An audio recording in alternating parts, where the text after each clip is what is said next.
Hello my dear student, my name is Krishnam Dwivedi and today we are discussing about exercise 4.4 question number 3.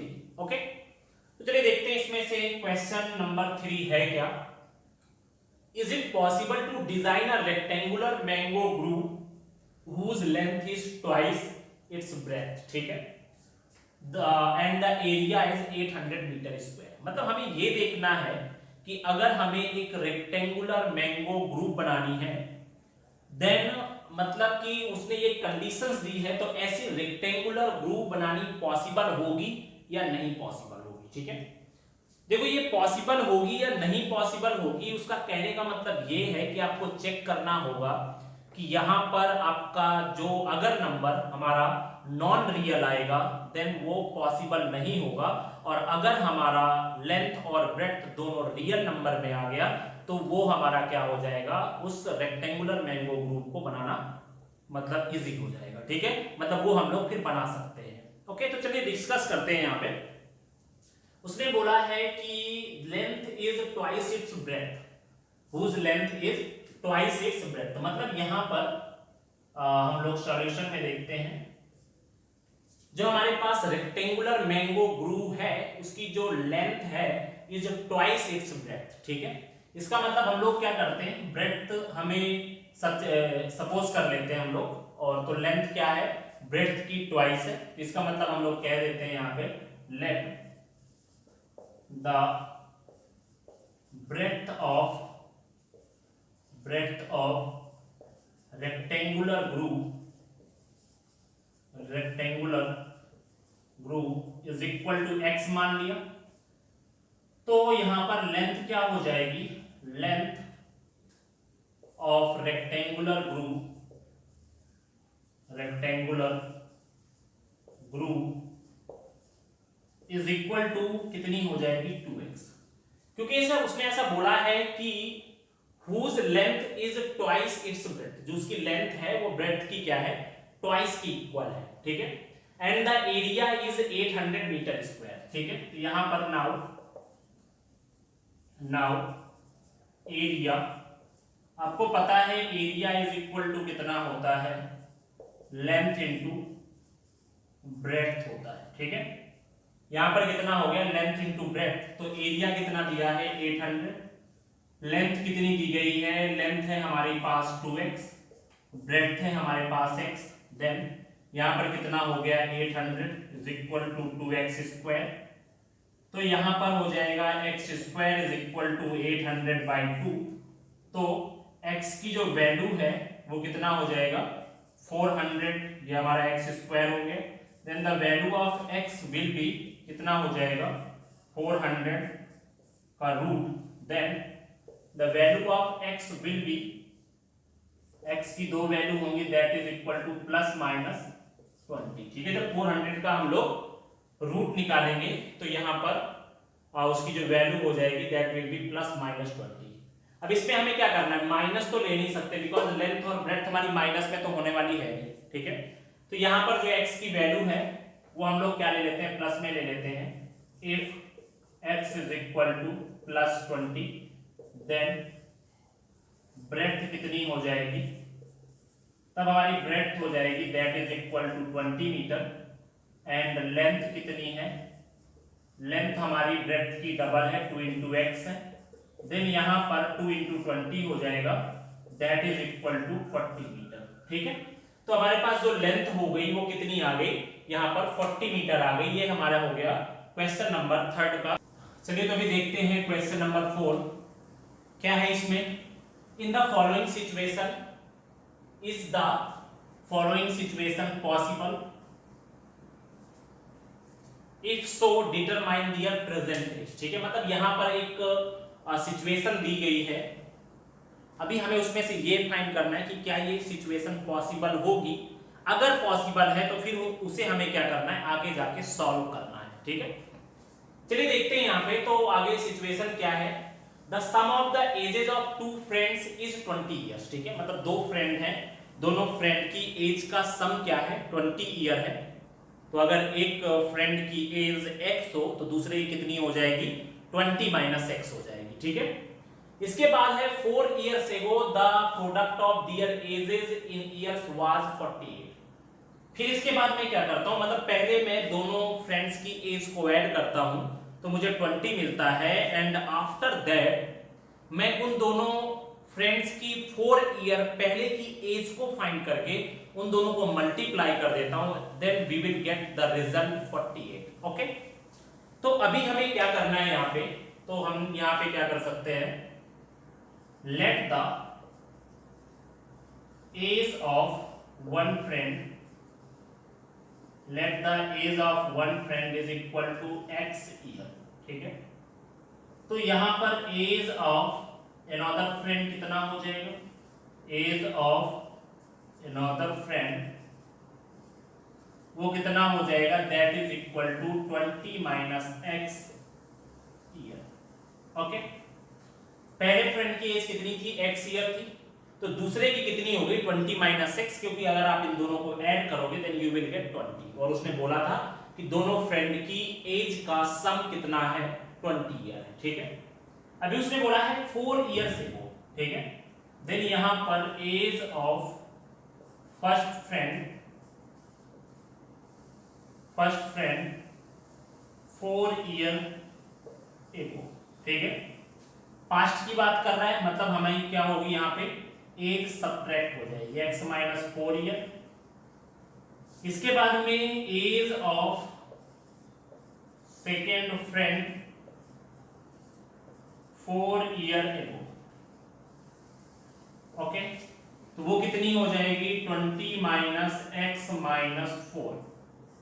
ये हो जाएगी, मैंने बताया था जब पास्ट की बात करें तो एज को सब्ट्रैक्ट करते हैं, जब फ्यूचर की बात करें तो एज को ऐड करते हैं। तो यहां पर कितना हो जाएगा 16 माइनस एक्स हो जाएगा, this is in year. Okay, अब उसने बोला है कि 4 साल पहले की दोनों की एजों का अगर मैं प्रोडक्ट करूं, ठीक है, x माइनस 4, ये हमारी क्या होगी second condition according to second condition,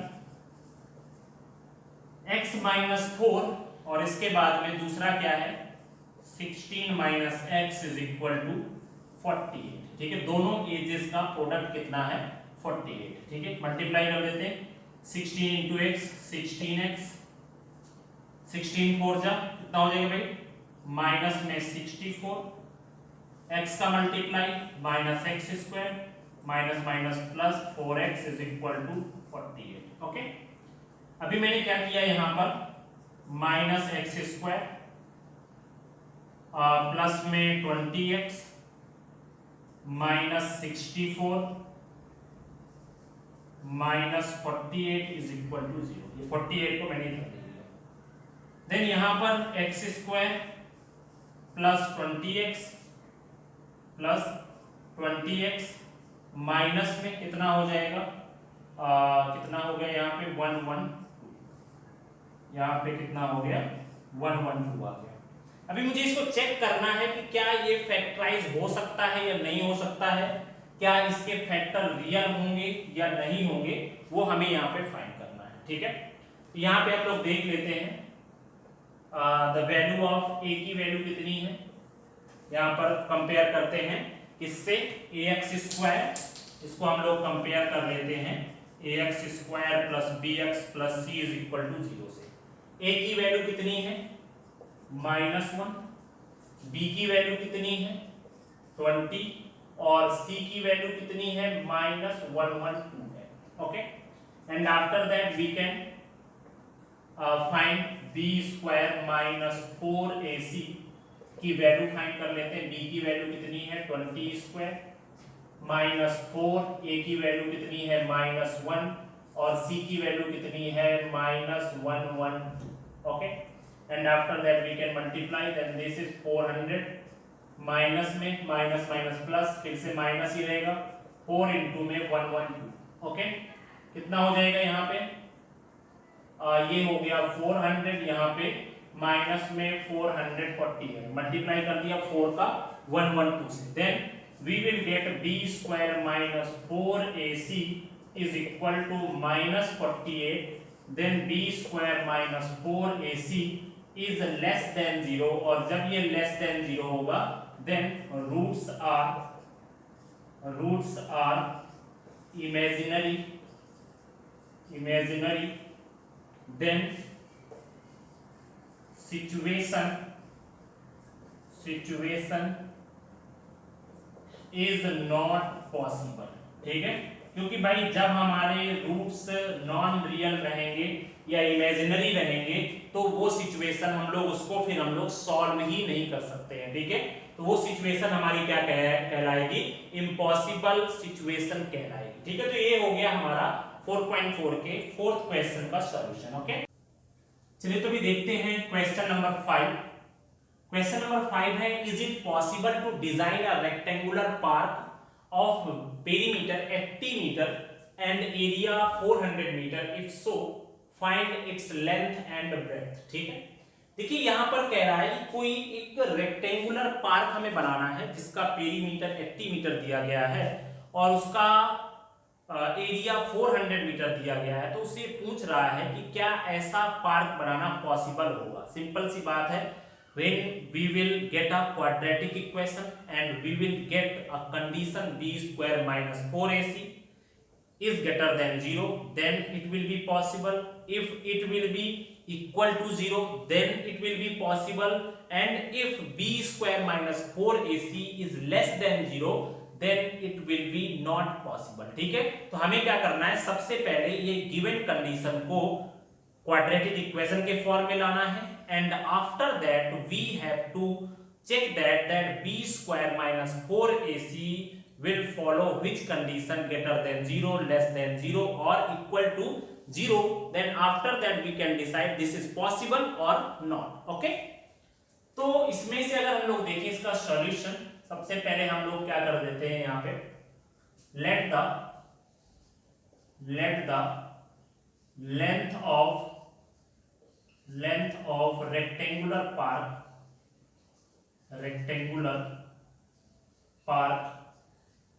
is equal to n। ठीक है, and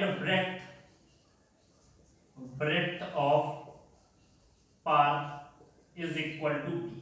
ठीक है, तो इसका पेरीमीटर कितना हो जाएगा, perimeter of park that is equal to कितना है, यहाँ पे 80 मीटर है, तो इसका पेरीमीटर कितना होता है 2l plus b means length plus breadth is equal to कितना हुआ 80। देन यहाँ पर l plus b is equal to 80/2, then l plus b is equal to 40। ये हमारी हो गई इक्वेशन नंबर 1। ठीक है, अभी उसने ऐसा बोला है कि area of rectangular park, now area of park is equal to कितना दिया है 400 मीटर स्क्वायर दिया है। एरिया क्या होता है, लेंथ इंटू ब्रेड्थ होता है, then length into breadth is equal to कितना हो गया 400। It means we can say that L is equal to 400 by में B। This is equation number 2। अभी मुझे क्या करना है, now put the value of L in इक्वेशन 1। ठीक है, put the value of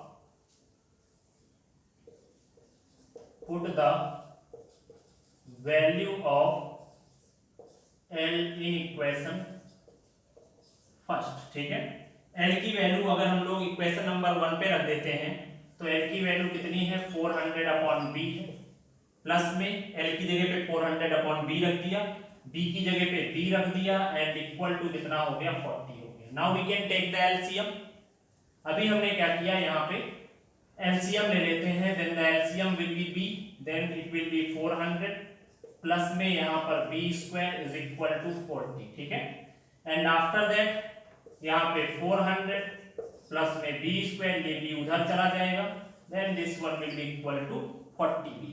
okay, after that इसको हम लोग क्या कर देते हैं, सबको एक साइड पे कर दिया, b square minus 40b plus में 400 इज इक्वल टू 0। ओके, अभी हमने क्या किया, now the value of a is equal to 1, the value of b is equal to minus 40, the value of c is equal to 400।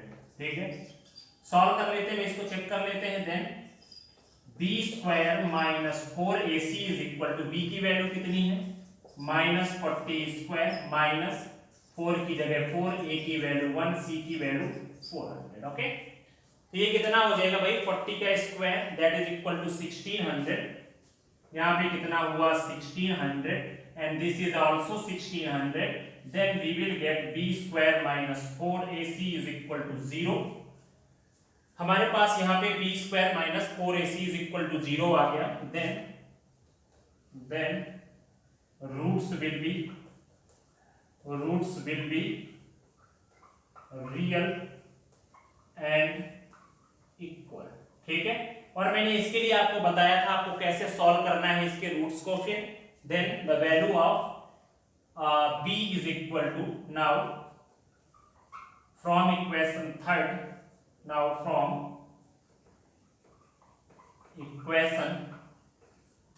ठीक है। अभी अगर हम लोग यहाँ पे देखें इक्वेशन नंबर थर्ड से, तो the value of b is equal to, जो b की वैल्यू हो जाएगी वो कितनी हो जाएगी, यहाँ पे b इज इक्वल टू होता है माइनस b बाई में 2a। ये बताया था मैंने जब मैंने सेकेंड क्वेश्चन सॉल्व किया था, तो मैंने आपको बताया था। तो जो b की वैल्यू हो जाएगी वो कितनी हो जाएगी, ठीक है, द वैल्यू ऑफ b की जो वैल्यू हो गई, यहाँ पर b की वैल्यू है माइनस, यहाँ पे -40 अपॉन में 2a, 2 की जगह 2 रखा, a की वैल्यू कितनी है, the value of a is equal to 1। ठीक है, ये जो b है ये मैंने कंपेयर करके रखा है, ये b, ये कंफ्यूज मत होना इसमें, क्योंकि ये मैंने यहाँ पे वेरिएबल भी b ही ले लिया है। ठीक है, तो कोई प्रॉब्लम नहीं है इसमें। Then the value of b is equal to minus minus plus हुआ, 40 divide by 2, then that is equal to 20 metre. Then its breadth will be 20 metre. तो इसकी लेंथ कितनी हो जाएगी, अभी हम लोग क्या कर देते हैं, put this value in equation 2, put this value in equation 2। ठीक है, अभी हम लोग इक्वेशन नंबर 2 पे b की वैल्यू रख देते हैं। Then the value of l कितनी हो जाएगी, यहाँ पे 400 बाई में 20, then l is equal to 20 metre. ठीक है, ये भी कितना हो जाएगा, ये भी आपका 20 मीटर ही हो जाएगा। इसका मतलब मैं कह सकता हूं कि उस रेक्टेंगुलर पार्क की लेंथ भी कितनी होगी, 20 मीटर होगी, ब्रेड्थ भी कितनी होगी, 20 मीटर होगी। इसका मतलब हमारा रेक्टेंगुलर पार्क डिजाइन करना पॉसिबल होगा, क्योंकि इसमें से जो रूट्स मिल रहे हैं वो रूट्स हमारे कैसे हैं, रियल रूट्स हैं। तो ये हमारा हो गया 4.4 के 5th का सॉल्यूशन। ठीक है, और ये हमारा चैप्टर नंबर 4 फिनिश हुआ। ओके, तो इसके जो क्वेश्चंस हैं वो आर डी शर्मा और आर एस अग्रवाल से ट्राई करते रहे। ओके।